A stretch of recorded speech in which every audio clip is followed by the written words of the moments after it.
At the end of the test, you will be given 10 minutes to transfer your answers to an answer sheet.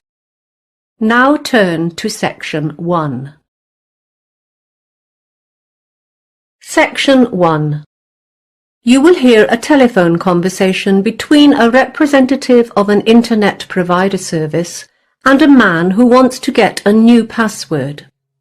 First, you have some time to look at questions 1 to 7.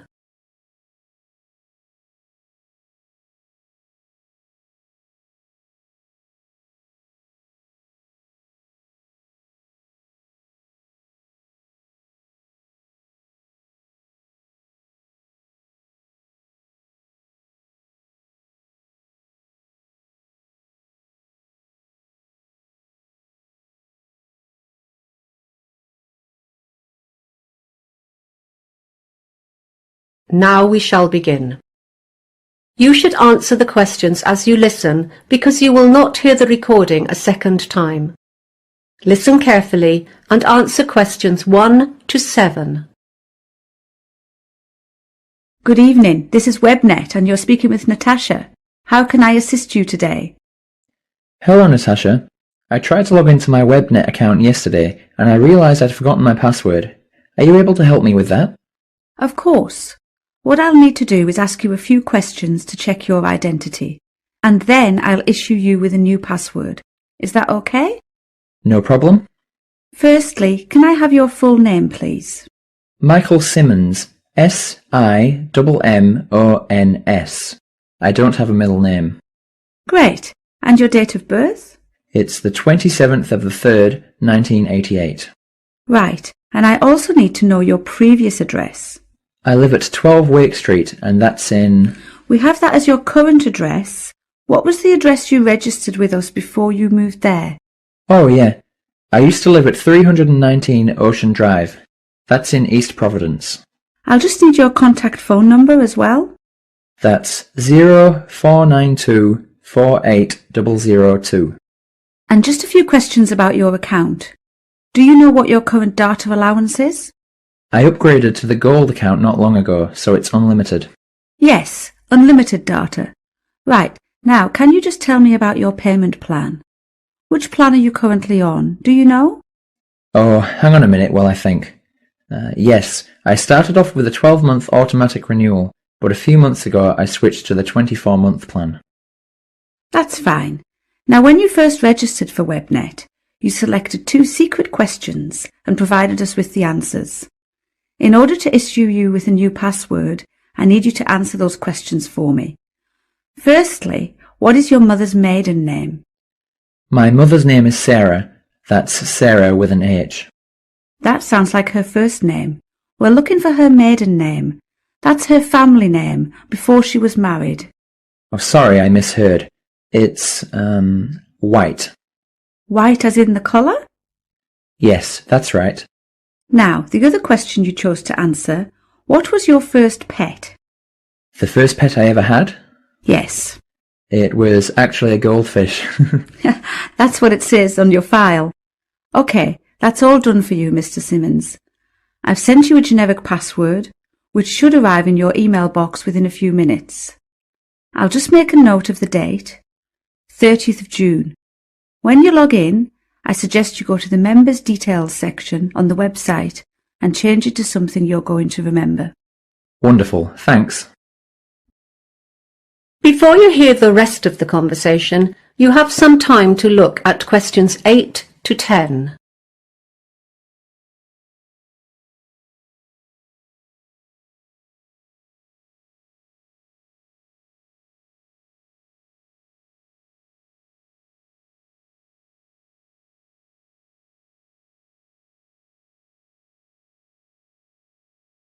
Now listen and answer questions 8 to 10. Is there anything else I can help you with today? Yeah, there are a few things. I've been having some connection issues recently. I think the problem is with the cable that connects the modem to the computer. Do you supply those? You need a new cable. Not a problem. I'll arrange for that to be sent off tomorrow. Thanks. Also, I'm currently signed up for 3 of your services: home phone, mobile and broadband. I use the internet a lot, on my computer and on my mobile, but to be honest, I never use the home phone and I don't see why I should keep paying for that plan. Would you like me to cancel that home phone for you? Yes, please, if you wouldn't mind. Done. Is there anything else? Yes, just one last thing. Do you offer any antivirus products? Yes, we have one which offers full protection against viruses, spam and identity theft, which is useful if you're doing any online banking and that kind of thing. It's called the Security Pack. Sounds perfect. Sign me up for one of those, please. And we've got another one. It's called the Parenting Pack. It prevents your children from accessing harmful websites and downloading things they shouldn't. I'm not so worried about that anymore. Both my children are adults and have left home. So, just the security pack, thanks. That's everything. That is the end of section 1. You now have half a minute to check your answers.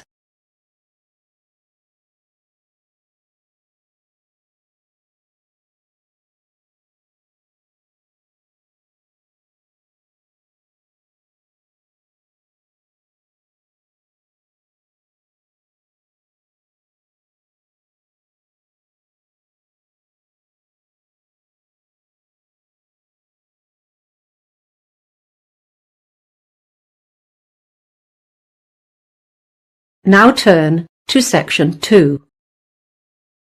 Section 2.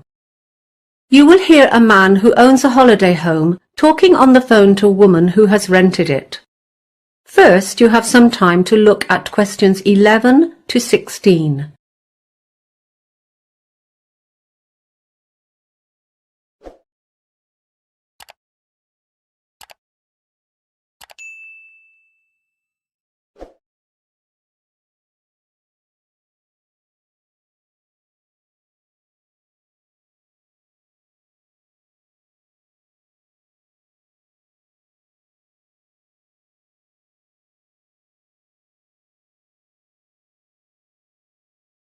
Now listen carefully and answer questions 11 to 16.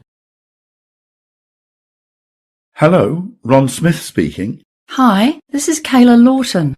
I signed up with the Holiday House agency to rent your beach house, but the agent isn't available today and I have a problem. I can't remember what she said about the alarm system. Oh, it's quite simple, really. The main thing to remember is to enter by the back door, which leads into the kitchen, because that is where the alarm is situated, right next to the light switch, just beside the door.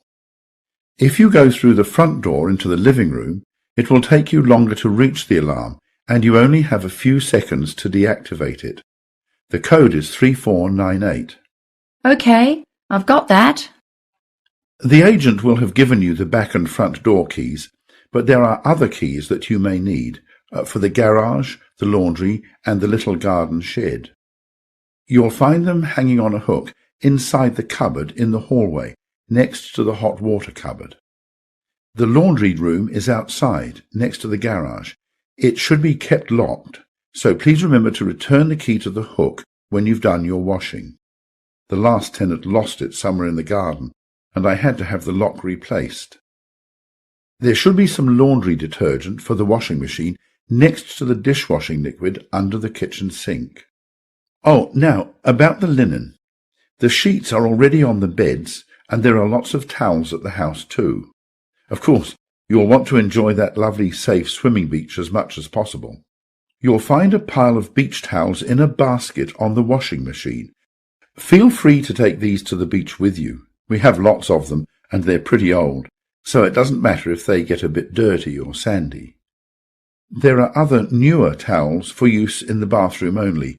These are in the hot water cupboard on the shelf up above the cylinder. Please don't take these ones down to the beach. What else?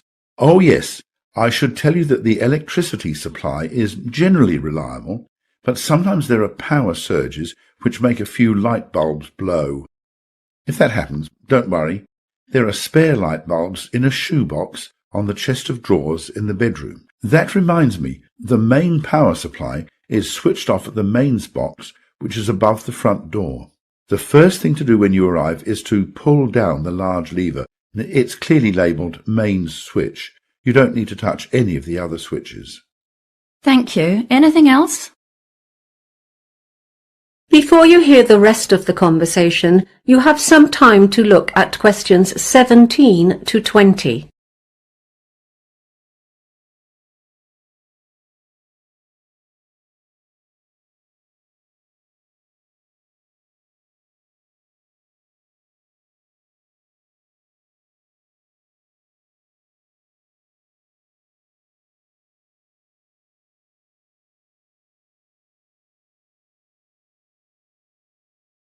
Now listen and answer questions 17 to 20.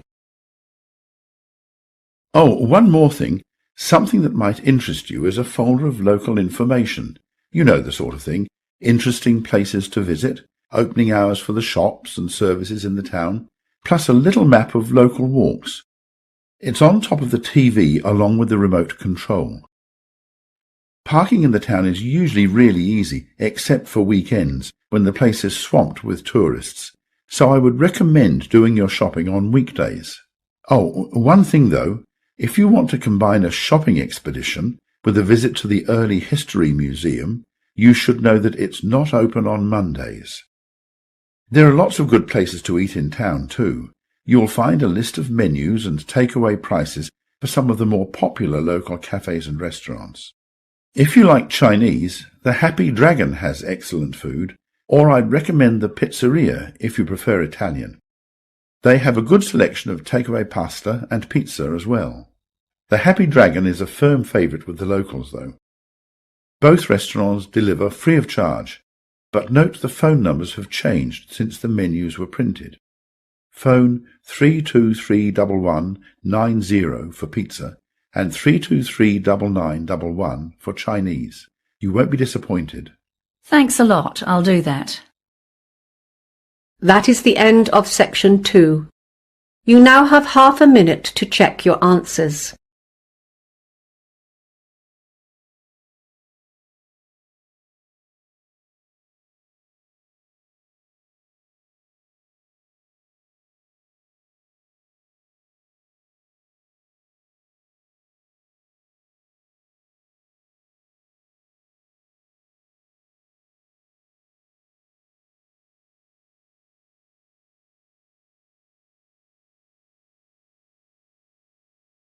Now turn to section 3. Section 3. You will hear a college professor and a postgraduate student, Diana, discussing her recent internship experience. First, you have some time to look at questions 21 to 25.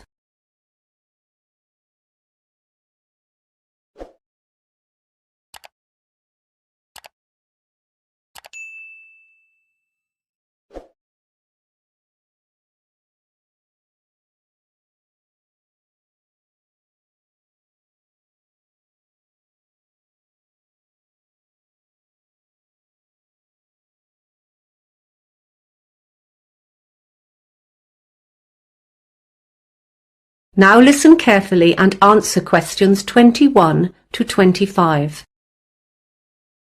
Thanks for coming in today to discuss your internship experience. Completing some sort of work experience, like an internship, is a core part of our master's program, and we want to make sure students are able to make the most of it. That's fine. So, as I understand, you were offered an internship by Gregory Associates, is that correct? Actually, I got offers from a few companies, but Gregory Associates was the only one I seriously considered. Was there any reason for that? Yeah, they didn't offer the best conditions. Some of the other companies were offering to cover transportation and other living costs, that kind of thing. But I knew Gregory Associates was a widely recognized leader in the industry, and that was the big factor for me. And were you happy with your choice? Well, yes and no. Mixed feelings? Yeah, I mean, don't get me wrong. Everyone in the office was great. They didn't talk down to me, and they were always happy to assist if I wasn't sure about something. Was it the work, then? Some students do find internships a little tedious and boring. It's not that it was boring. I was doing new things every day, and I loved that. They really kept me on my toes. It's just that I'm studying economics, you know? but most of the projects I was assigned to involved more administrative stuff. It just wasn't relevant to what I've been studying. I'm sorry to hear that. I'll make a note of it. Let's talk about the good things. What did you particularly enjoy about the experience? Well, as an intern, the managers do tend to keep you at arm's length. They just don't trust you enough to let you take on a lot of responsibility for the big projects. That's understandable. Yes, but in a way, I liked that, because I got to stand back and watch and get a real sense of how a company like that runs on a day-to-day basis. And that was the highlight for me. Well, that's great to hear. How did you find managing the internship alongside your study commitments? Well, because my internship was over the summer break, that wasn't an issue for me at all. Okay. What would you say was the biggest struggle then? In the beginning, I might have said the hours. Those 6 a.m. starts were tough. But I quickly got used to that. In retrospect, the biggest difficulty was getting by on such a tight budget. As I wasn't earning anything, the whole experience really drained my savings account. Yeah, that can be tough. And my last question, what was the outcome of this internship for you? Some of our students are lucky enough to get offers of employment before finishing. At first, I was hoping I would be one of them. In the end, I wasn't, but I'm happy about that now. Why is that? Well, over the course of the internship, I ended up reconsidering whether this industry is really for me after all. I'm going to finish my degree, because I'm only a semester away from graduation now, but then after that, I've decided to pursue a different line of work. Well, I do hope you're successful with that. Before you hear the rest of the conversation, you have some time to look at questions 26 to 30.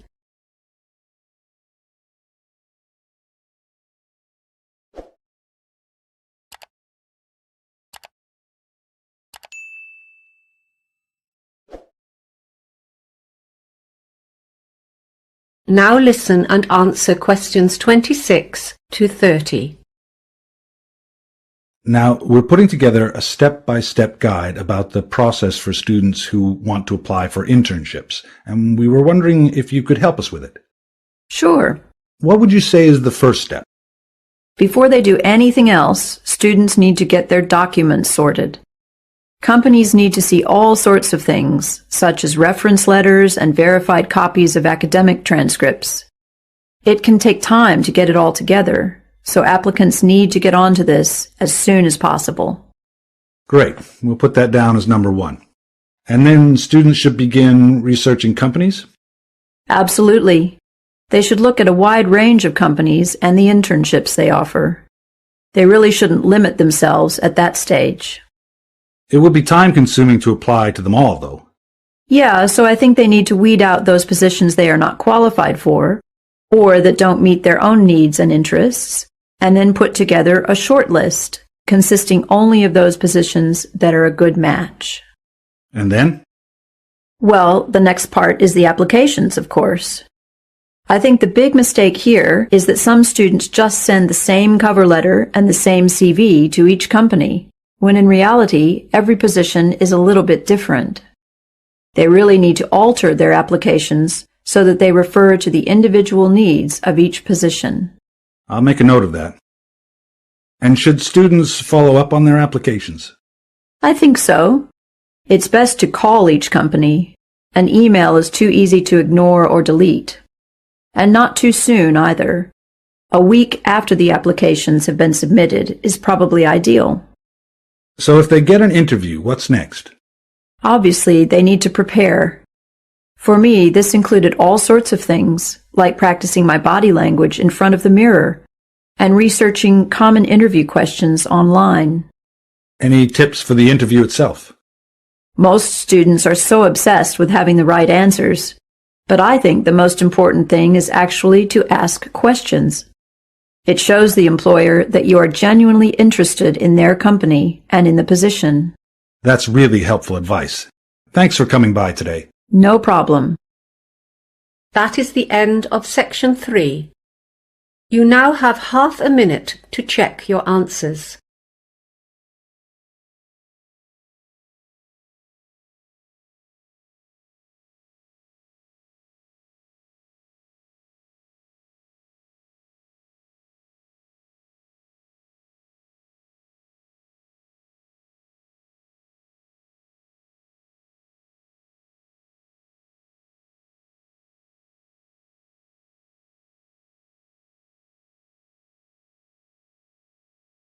Now turn to Section 4. Section 4. You will hear the first lecture of a course in Development Studies. First, you have some time to look at questions 31 to 40.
Now listen carefully and answer questions 31 to 40. Good morning, everyone, and welcome to your first lecture in Development Studies. Development Studies as a discipline can be boiled down to a couple of core objectives.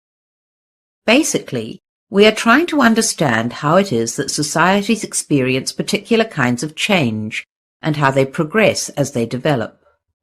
We're also trying to go beyond that, however, and work out how different sorts of actions can facilitate or even encourage these changes to happen. To achieve these objectives, there are two key approaches that underpin development studies. Firstly, there's a theoretical approach, which is all about the how of change. With theory, we can explore some of the big questions. What kind of change should we aspire to, and how can this be achieved? But we don't just talk. We've also got to apply some of this thinking. So, through the applied approach, we're looking at specific policies and trying to understand how they can most effectively be put into place. Although we try not to limit ourselves, we do focus on a few key areas. Due to our location, for example, the Asia-Pacific region is an important area of research for us. At the moment, we're doing a lot of work on urbanization, and there are two elements to this. One is employment, as urbanization leads to major employment problems, and the other is housing. With so many people moving to cities, many of them struggle to find a place to live. Other issues of particular interest to our staff are migration and, of course, trade. So, what will you be able to do with the degree in Development Studies? Well, firstly, you'll develop a full working knowledge of all aspects of development. You'll also learn how to gather data. We include sessions on how to gather statistics, but we mostly focus on textual data. That is, policy briefings, research reports, and so on. Once you've done your research, you need to know what it all means. After all, there's not much point in collecting a whole lot of data if you don't know whether it's significant or not. So we're going to teach you how to critically evaluate your findings. And finally, teamwork is a big part of development work. Your major piece of research work for this class is done in groups of 4. So you're going to learn how to cooperate as a team in order to plan and conduct this research assignment. I want to move on now to give you a brief overview of how development studies has evolved as a discipline since it was first established. The first thing to note is that, unlike other subjects such as mathematics or philosophy, development studies is very young. It began taking shape as a formal discipline only in the 1950s. At that stage, economic concerns were at the forefront of nearly all research efforts.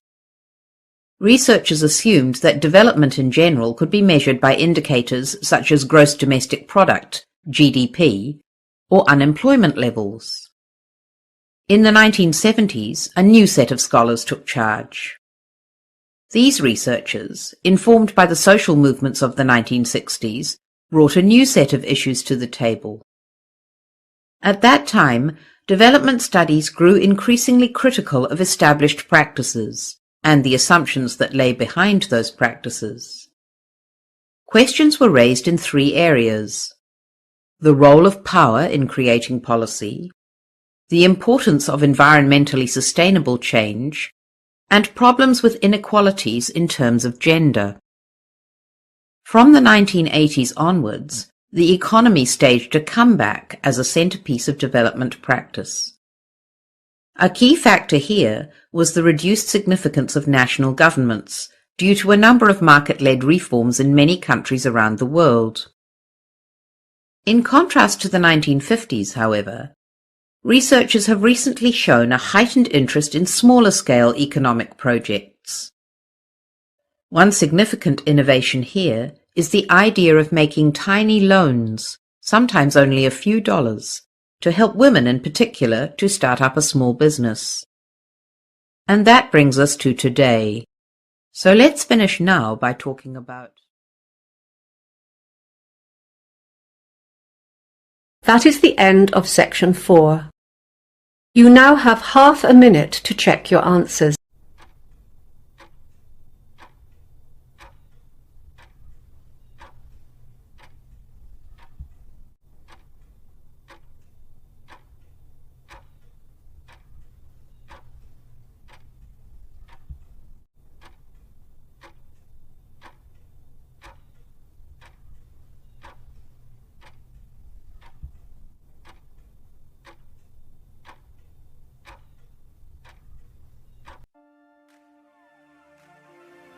That is the end of the listening test. In the IELTS test, you would now have 10 minutes to transfer your answers to the answer sheet.